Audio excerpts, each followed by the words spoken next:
Hey everybody, welcome to America Fest 2023. I've got an exciting guest with me today. His name is Kevin Crye, right? That's correct. Crye, okay. Yes. And he's the county supervisor for Shasta County. California. Shasta County, California. Ladies and gentlemen, I know you might be surprised, but it is true that there are Republicans in California. I think we outnumber the Democrats, really. Well, and that's before we got started. I was sharing with Kevin that I remember looking at the precinct map, and the entire state of California is red except for the big cities. Correct. And so you are now making a big splash up in your area, and they're actually trying to recall you as county supervisor. Tell our viewers a little bit about that story. So before I took office, so I was sworn in November of 22. 22. So you've been in office for a year now. I've been in office for a year. Okay.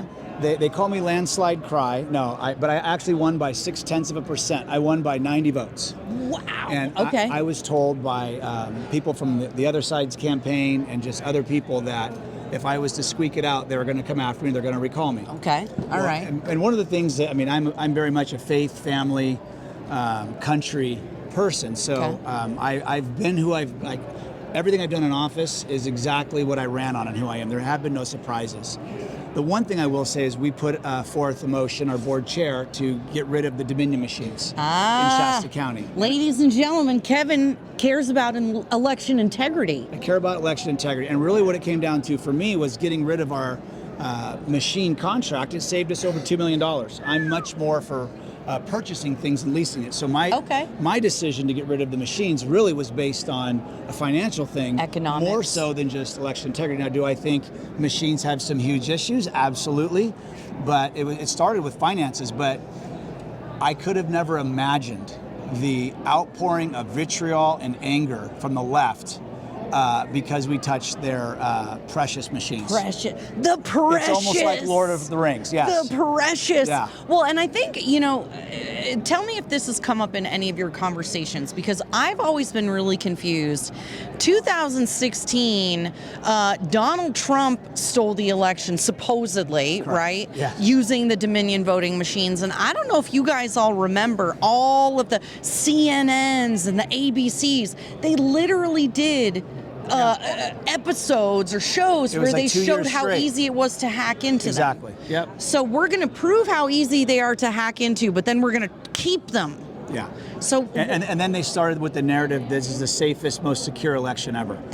And I will say, I wasn't even politically still paying attention during the election of 2020. Yeah. It was, COVID, everything that I did vocationally, privately, I was just trying to take care of my family and the employees that I have. Yep, like most Americans. And honestly, I was moving to Tennessee. I decided, hey, we're out of here, we're leaving. When Newsom didn't get recalled, I said, we're out. Yep. So I went to Newsom. Yes, and he actually gets to appoint a supervisor if I'm recalled. And that's a huge thing in California. That came after his recall attempt. They changed the law in California, because that's what they do in California to take away local control. If they don't get what they want, they just make up a law and do it that way. Yep, exactly. And that's one of the reasons why people are so afraid of me, is because I care about local control and I care about people's voice, and I want to give that to them, and I just don't care about the repercussions. I've been extorted, bullied, threatened, and it just doesn't matter. I just don't care. Like, I care about my county. The life on this earth is short, so they can do whatever they want for as long as I'm here. I want to stand up for people. So going back to with the Tennessee thing, I went to my county to basically say goodbye, but you guys got to figure this stuff out. Yeah. Because it's circling the drain. Okay. And when I went and saw the supervisors that were actually representing me, my neighbors, my family, I said, oh my gosh. I went home and told my wife. Terrible. I said, we're not moving to Tennessee. She said, we're not. I said, I'm going to run for office. And she said, that's cute. Like, seriously, like, what do you mean? So three weeks later, I made an announcement at a board meeting. People laughed, and I wound up beating the mayor of the largest city in our county. And here we are. And congratulations. Well, yeah. If people don't start standing up, we're all going to just wind up living in some cabin in some 51st state we create with no running water or power, and it's like I'm not having that. So that's just. Well, and this is the thing. I've seen Deliverance. I don't want a part of that. No, definitely not. And Kevin, I think one of the things that I actually ran for office as well. Did you? So really? I did. I ran. Congratulations. Thank you. I ran for Congress in Vermont. Really? So yeah, another blue state with a bunch of crazy people. Okay, and this is what people would say things like, oh, I don't want to get involved. I'm afraid for my business, or oh, I'm afraid for somebody's going to call me names, and like one of my neighbors who had my yard sign literally got called a racist. Yeah. But this is the way I look at it, is my grandfathers and our other, forefathers literally stormed the beaches of Normandy, risked their lives and limbs. Some of them are like 16, 17 years old doing it. Exactly. They literally risked their lives, and all I have to do is have somebody call me a mean name, and I'm going to not do it. And the people that call me names, like, I don't care what they think about me anyway. This is what... They weren't my friends before I ran for office. They're not going to be my friends after I'm in office. So who cares? So, Kevin, this is what you need. You need in your life right now. Are you ready for this? I'm ready for it. Hit me with it. Okay. What do I need in my life? It is a Rick and Morty quote.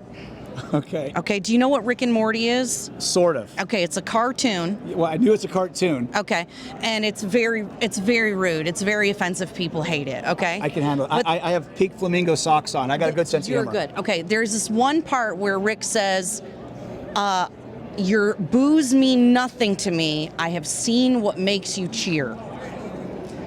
And I just remember hearing that and being like, yeah. These people, why do I care what they think of me? They're a bunch of mean words that I shouldn't say. Because I'm not supposed to be rude and call people names. I care about what my Savior says, what my wife and my kids. Occasionally my mom. But my mom, my mom thinks I can't do any wrong, so... Her opinion is a little tainted. Her opinion's tainted. Yeah, but wife, God... Wife, God, my kids. I love it. Okay, so what message do you want to share with our viewers and to Californians out there in Shasta County? Yeah, so what I would say is, if you've never thought about running for an office, at least think about it. And if you've thought about it, run for an office.